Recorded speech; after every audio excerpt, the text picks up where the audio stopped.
যখন যা মন চায় তাই করে। আল্লাহর বিধান, রাসূলের বিধান, কোরআনের বিধান যে অনুসরণ করে না, খোদার কসম আল্লাহ বলছে ফামাসালুহু কামাসালিল কালব, তার উদাহরণ আল্লাহ বলেন কুত্তার মতো।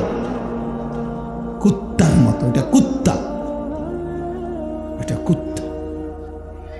কামাসালিল কালব অর্থ হলো কুত্তা, কালবুন অর্থ কুত্তা, কুকুর।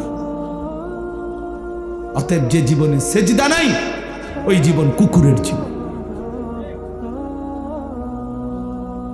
মনে রাখো ছেলেরা, নিজের পরিচয় মিলাইয়া নিও, আত্মপরিচয় মিলাইয়া নিও। তুমি মানুষ না জানোয়ার, তোমার লগে তুমি বুঝ করে নিও, অসুবিধা নেই। তোমার রাত তোমার কাছে, আমার রাত আমার কাছে, তোমার দিন তোমার কাছে, আমার দিন আমার কাছে, তুমি মিলাইয়া নিও। নিজের পরিচয় মিলাইয়া নেওয়া উচিত।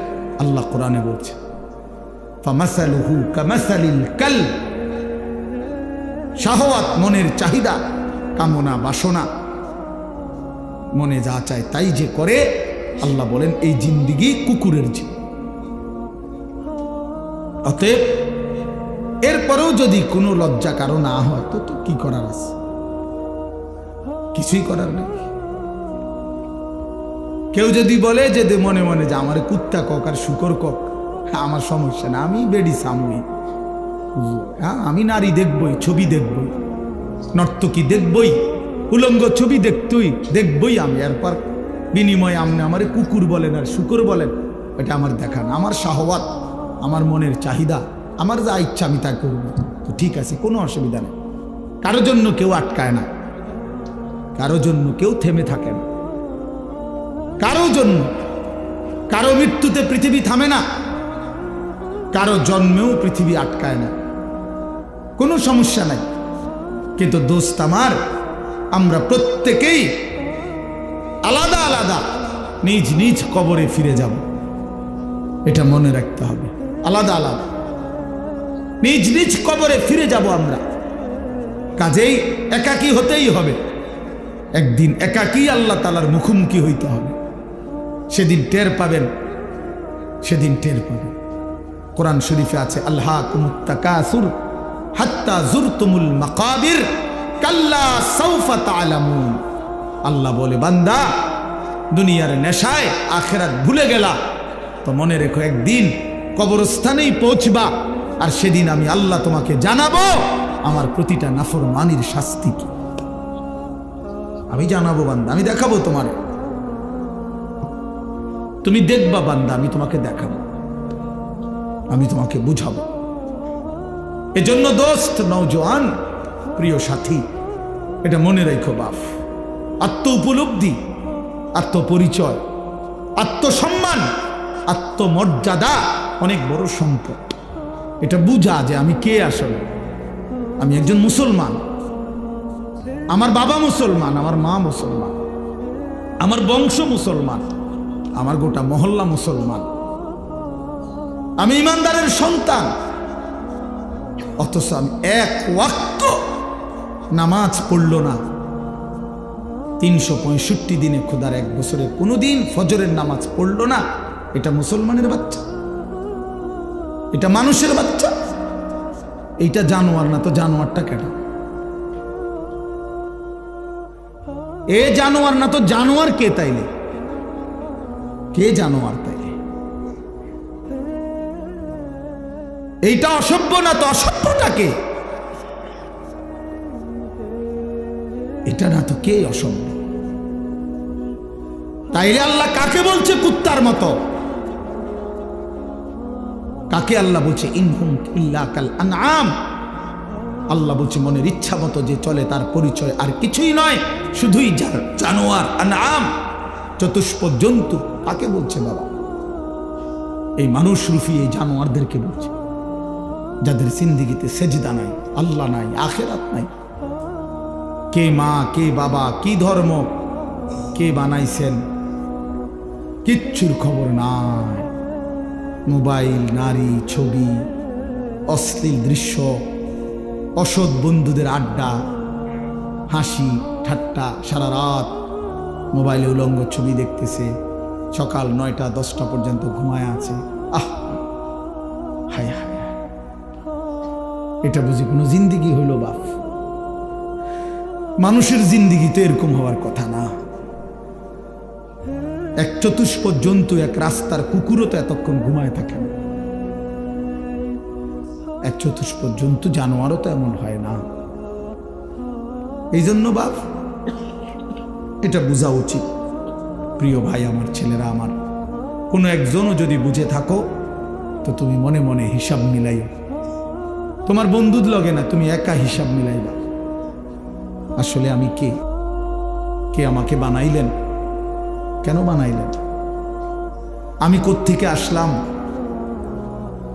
তিনি আমার কাছে যা চাচ্ছেন আমি তা করছি কিনা?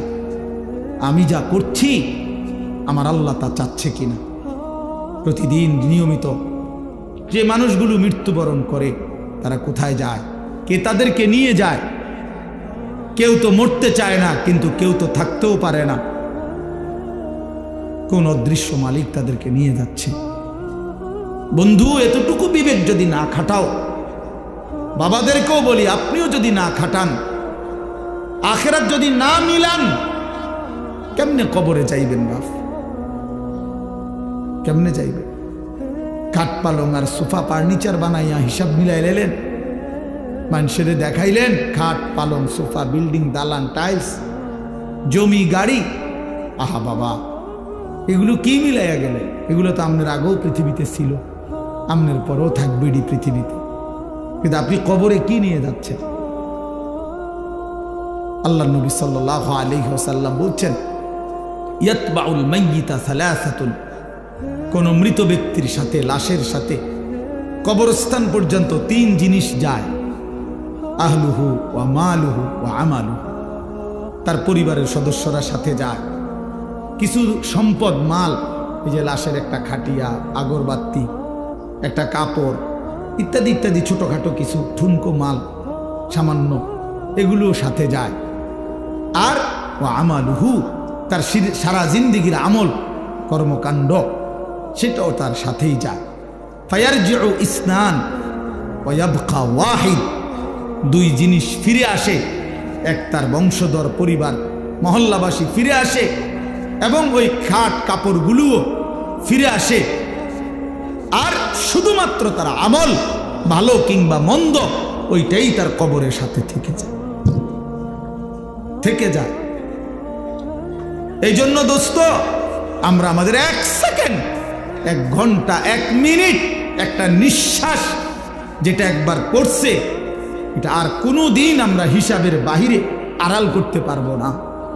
কোরআনুল কারীমের মধ্যে আল্লাহ বলছেন, লা ইউগাদিরু সাগীরাতান ওয়ালা কাবীরাতান ইল্লা আহসাহা। এই ফেরেশতারা ডান কাঁধে বাম কাঁধের, ছোট থেকে ছোট, বড় থেকে বড়, জীবনের প্রতিটা স্পন্দন, প্রতিটা নিঃশ্বাস পর্যন্ত আল্লাহর কসম আমলনামার মধ্যে উঠায় রাখছে। 24 ঘন্টার 1টা মিনিট বাবা, ছেলেরা, সবাইকে বলি, আমাকেও বলি, আড়াল করার কোনো সুযোগ নাই, কোনো সুযোগ নাই বন্ধু। কোনো রাত, কোনো দিন, কোনো ঘন্টা, কোনো মিনিট, সেকেন্ড, আর কোনো দিন আমার আড়াল করবার সুযোগ নাই আল্লাহর কাছ থেকে। এই জন্য আমরা যদি এটা না বুঝি বাবা, অনেক নওজোয়ান, তোমরা চেহারা সুরত দেখলে বোঝা যায় বাপ, কতদিন হয় নামাজ পড়ো না। আহ, তোমার মালিকরে এমন ভুলা, কেমনে ভুললা? কোন মার ঘরে জন্ম নিলা? কোন বাবার ঘরে বড় হইলা? বাপেরই বা এত বড় বেইজ্জতি কেমনে করলা? মারে এত বড় অপমান কেমনে করলা? মা তো পরিচয় দিছে মুসলমান, বাবাও তো জানে তুমি মুসলমান, তুমি নিজেও তো জানো তুমি মুসলমান। মুসলমান এমন হয়, মুসলমান এমন হয় যে 1 ওয়াক্ত নামাজ পড়তে মন চায় না, এটা মুসলমানের বাচ্চা। ঠিক মতো কখনোই পেশাব পায়খানা করে পাক পবিত্র শরীয়ত মতে হয় না, এটা মুসলমানের বাচ্চা। 24 ঘন্টা নারী ছবি ছাড়া, নাটক সিনেমা ছাড়া, টেলিভিশন সিনেমা ছাড়া, নর্তকী দেখা ছাড়া জীবন যার কাটে না, এটা মুসলমানের সন্তান? মুসলমান এমন হয়? এই জন্য আমার বন্ধু, আমি অনুরোধ করছি প্রত্যেকের কাছে, আমাকেও বলি, আপনাদেরকেও বলি, নওজোয়ান ছেলে তোমাদেরকেও বলি, বাপ একজন হইলে একজনই মনে রাখো, নিজের হিসাব কইরো বাপ। ওয়ালতানজুর নাফসুম মা কদ্দামাত লিগাদ। আল্লাহ তাআলা বলছে প্রত্যেকটি প্রাণ, প্রতিটা আত্মা আলাদা হিসাব করো, লক্ষ্য করো আজকের দুনিয়া থেকে আগামীকালকের আখিরাতের জন্য কি পাঠিয়েছ। চোখ বন্ধ করলেই মৃত্যু থামবে না, ভুলে গেলেও মৃত্যু থামবে না, না বুঝলেও মৃত্যু থামবে না। বুঝে আসলেও মরে যাবেন, না বুঝলেও মরে যাবেন। চোখ খোলা থাকলেও মরে যাবেন, চোখ বন্ধ থাকলেও মরে যাবেন। হাসলেও মরে যাবেন, কাঁদলেও মরে যাবেন। রাজপ্রাসাদের অট্টালিকায় থাকলেও মরে যাবেন, জীর্ণ কুঠির কুড়ে ঘরে থাকলেও মরে যাবেন। প্রিয় বন্ধু, যেটাকে আড়াল করার কোনো সুযোগ নাই, মৃত্যুকে পাশ কাটবার কোনো সিস্টেম নাই, কোনো সিস্টেম নাই। 7 মহাদেশের মালিকও যদি হয়, 7 রাজার ধনও যদি কেউ পায়, তারপরেও যেহেতু মৃত্যুকে বাদ দেওয়ার, আড়াল করবার কোনো সিস্টেম নাই, অতএব প্রস্তুতি নেওয়া এটাই বিবেকবানের উচিত। কারণ যেহেতু আমি মৃত্যুকে আড়াল করতে পারবো না, অতএব মৃত্যুর জন্য প্রস্তুতি নেওয়া এটাই চূড়ান্ত বুদ্ধিমান। কোনো সুযোগ যেহেতু নাই, কোনো সিস্টেম যেহেতু নাই, পৃথিবী সৃষ্টির শুরু থেকে আজ পর্যন্ত যেহেতু এমন কোনো সিস্টেম নাই, অতএব মরতেই হবে। হবে কিনা বাপ? বলেন না সবাই, হবে কিনা? মরতেই হবে। এজন্য আখিরাতের প্রস্তুতি নেওয়া, কবরের প্রস্তুতি নেওয়া, পরকালের ফিকির করা, এটাই মুমিনের জিন্দেগি। মুসলমান তাকেই বলে, মুসলমান তাকেই বলে। ওই দেখেন ওই অপদার্থ কি করে, কত বড় অসভ্য দেখছেন, আবার হাসে বেয়াদব। এই বেয়াদব এমনই হয়, অসভ্য এমনই হয়। ওই যে বললাম শাহওয়াত, মনের চাহিদা। যে হুজুর তোমার বাপও যদি মানা করে, আমি তো কারো কথাই শুনি না, তুমি হুজুরের কথা শুনবো কিত্তাম? আমি তো জীবনে কারো কথাই শুনি না, আমার আবার হুজুর কি আর পাবলিক কি, আমি তো চলি আমার মতো করে। বুঝেন নাই? এই জিন্দেগি, এটাই জীবন। আপনি নিষেধ করবেন, শুনবে না। আমি তো আমার মতো চলি, আমার মতো চলি। আমি তো নিষেধ করছিলাম বাপ, আমি তো বলছি প্রথম যে আমি সুন্দর করে বললাম, বলছি কিনা? হ্যাঁ, অসংখ্য ছেলে পেলে বললাম না আজকে, বাবা তোমরা অগণিত ছেলে, তোমরা মনে করছো তোমরা অনেক সুখে আছো, কারণ মা বাবা পারিবারিক বন্ধন থেকে তোমরা মুক্ত। অর্থাৎ তোমাদের বাবা আর তোমাদেরকে ফেরাইবার জন্য সাহস করে না, তোমাদের মা আর তোমাদেরকে দিনদার বানাবার ফিকির ছেড়ে দিছে, মহল্লার বাসী ছেড়ে দিছে, তোমাদেরকে ছেড়ে দিছে। বাপ, তোমরা এখন বন্ধুদের আড্ডায় ঘন্টার পর ঘন্টা, বাকি টাইম একাকী যখন হও, সারা রাত মোবাইল। তার মানে তোমার কোনো মা নাই, বাবা নাই, অভিভাবক নাই, কেউ তোমারে রাগ দিবে, ডাক দিবে, কেউ তোমারে ফিরাবে। আপন ঘরে ঘুমায়, মা বাপ জীবিত, কিন্তু একটা দিন চোখের পানিও পড়ে না, বলেও না আমার 365 দিনে আমার 16 বছরের ছেলেটা একদিনও ফজরের নামাজ পড়ে না। এত বড় জানোয়ার মুসলমানের ঘরে কেমনে ঘুমায় বেটা? এত বড় জানোয়ার কেমনে ঘুমায় মুসলমানের ঘরে? তার বাপ কোথায়, তার মা কোথায়? আহা, তার পরিবার এভাবে ভুলে গেল কেমনে? কিরে বাপ, তোমার উপরে খোদার কি পরিমাণ লানত করছে, খোদার গজব পড়ছে বেটা। এই জন্য কেউ তোমারে আর ডাকে না, কেউ কিন্তু মনে করাই দেয় না যে রে বাপ তোর জাহান্নাম দেখা যায়, তোর জাহান্নাম দেখা যায়। কেউ মনে করায় না ছেলে পেলেদেরকে, বুঝছে? কেউ মনে করায়। ওহ, সবাই তামসা দেখতেছে, চোখের সামনে আমাদের ছেলেরা নষ্ট হয়ে যাইতেছে, বখাটে হয়ে যাইতেছে, মসজিদে নামাজ চলতেছে, এক ওয়াক্ত নামাজ পড়ে না। কারো কোনো ফিকির নেই, তার বাবা কই, মা কই, দাদা কই, দাদি কই, তার নানা কই, নানি কই, চাচা কই, মামা কই, ফুফা কই, খালু কই, তার বড় ভাই কই, তার বড় বোন কই, কেউ কিচ্ছু বলে না। হেঁটে হেঁটের মতো হাসে, লাফায়, চুল রাখে তার ইচ্ছা মতো, প্যান্ট পরে তার ইচ্ছা মতো, দুপুরে খানা বিকালে খায়, বিকালের খানা রাইতে খায়, সারা রাত, রাতের 3টা বাজে দেখবেন মোবাইলে ছবি দেখতেছে, ভোরবেলা 9টা বাজে গেছে, ঘুম থেকে উঠতেছে না। এটা মুসলমানের জিন্দেগি? এটা মোমেনের জীবন? এটা বাবা মার সংসার? এটাই সার্থকতা জীবনের? বলে পৃথিবীর সর্বাধুনিক মজবুতি প্রযুক্তি দিয়েও যদি আপনি সোফা বানান, খাট বানান, কি লাভ হবে যদি স্ত্রী সন্তান নাফরমান হয়? হ্যাঁ, যদি ছেলে মেয়ে বেনামাজি হয়, মেয়েটা যদি বেপর্দা হয়, স্ত্রী যদি বেপর্দা হয়, কি ফায়দা? অর্জন কি? জিন্দেগির অর্জন কি? এই জন্য আমি অনুরোধ করছি আপনাদের কাছে, দয়া করে ফিকির করেন, ফিকির করেন। ছেলেরা বাপ, নষ্ট হইও না বাপ। যদি অব্যাহত গুনাহ পাপ একটা শেষ, এই প্রসঙ্গটা শেষ করতে চাই। একটা চূড়ান্ত কথা আপনারা বাবাদেরকেও বলি, একটা গুরুত্বপূর্ণ কথা মনে রাখবেন। কোরআন শরীফে আছে, কেউ যদি গুনাহ লাগাতার করতে থাকে, খোদার কসম আল্লাহ একদিন নারাজ হয়, আর সেদিন আল্লাহ পাক ইচ্ছা করে তাকে আল্লাহ তাআলা পথভ্রষ্ট করে দেয়। আর কোনোদিন আল্লাহ ইচ্ছা করেই তারে আর হেদায়েত দেয় না, আলোর পথে ফিরতে দেয় না, কল্যাণের পথে আসতে দেয় না, জান্নাতের পথে আর আসতেই দেয় না। খোদার কসম, এটা কোরআন শরীফের আয়াত।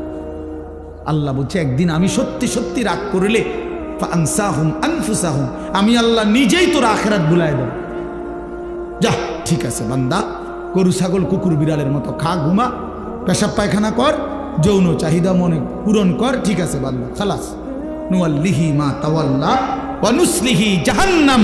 যা বান্দা, তোর এই উল্টো পথে চলছিস, চলতে থাকো উল্টো, আমিও তোরে উল্টো পথে চালায়া দিলাম।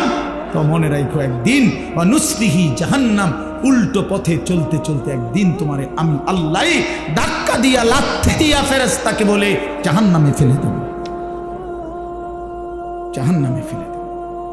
হ্যাঁ, কোরআন শরীফে আছে, আল্লাহ বলবে হাসরের ময়দানে ফেরেশতাদেরকে, ফেরেশতারা আমার নাফরমান বান্দাদেরকে খুজুহু ফাগুল্লু, ওদেরকে ধর, এই ফেরেশতা ধরো, আর ফাগুল্লুহু, বেঈমান বান্দাগুলো, নাফরমানগুলারে বাঁধো, টাইট করে বাঁধো।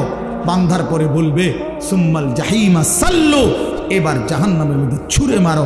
একটা একটা লাথি দিবা, এক এক লাথিতে যেন গিয়ে জাহান্নামে পড়ে, দ্রাম করে মারো না, লাথি দাও। তুমি দেখো কোরআন শরীফ, কোরআন শরীফে আছে সূরা আল হাক্কা, এই সূরার মধ্যে সুম্মা ফি সিলসিলাতিন যারউহা ৭০ যিরাআন ফাসলুকুহ।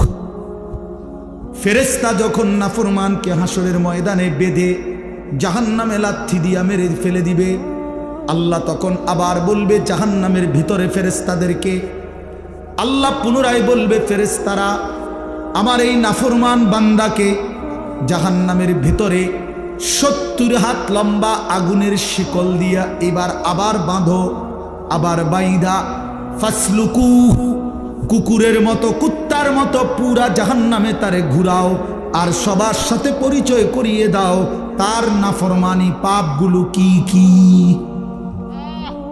খোদার কসম, এটা কোরআন শরীফের আয়াত।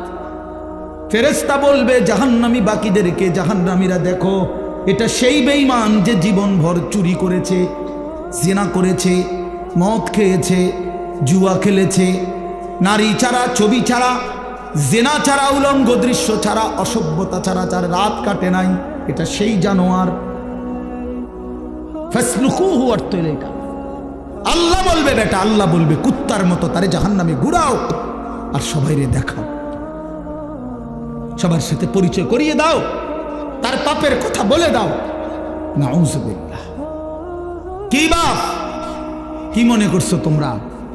খামখেয়ালি না? খামখেয়ালি কি মনে করছো দোস্ত? জীবন মানে এখানেই শেষ। ইনহিয়া ইল্লা হায়াতুনাদ দুনিয়া। আল্লাহ কোরআনে বলছে, কাফের বেঈমানদের বক্তব্য হলো জীবন মানে শুধুই দুনিয়া, নামুতু ওয়া নাহইয়া, এখানেই মৃত্যু, এখানেই জীবন।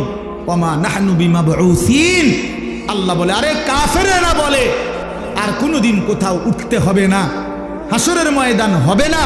এটা তো কাফেরের কথা, বেঈমানের কথা। মুসলমান তো এ কথা ভাবতে পারে না, ভুলতে পারে না। ইমানদার না আমরা? তুমি না ভাইয়া মুসলমান, তো তুমি এক ওয়াক্ত নামাজ পড়ো না কেমনে বাপ? আল্লাহকে এমন ভোলা কেমনে ভুললা? আখেরাত এমন ভুলা কেমনে ভুলে গেলা? যেই বোন আজকে মা, যেই বিবি আজকে 20 বছর ধরে বেপর্দা, ওই বেপর্দা অসভ্য নারী, ওরে জিজ্ঞাসা করেন, তুমি না মুসলিম নারী মা? এই বোন, তুমি না মুসলমান বোন, তুমি আল্লাহকে এইভাবে ভুলে গেলা কেন? মুসলমানের জন্য বেপর্দা হওয়া না হারাম? কথা বলেন না কেন? তো তুমি ভুলে গেলা কেন? কেমনে ভুলে গেলা? এই জন্য আমি অনুরোধ করছি,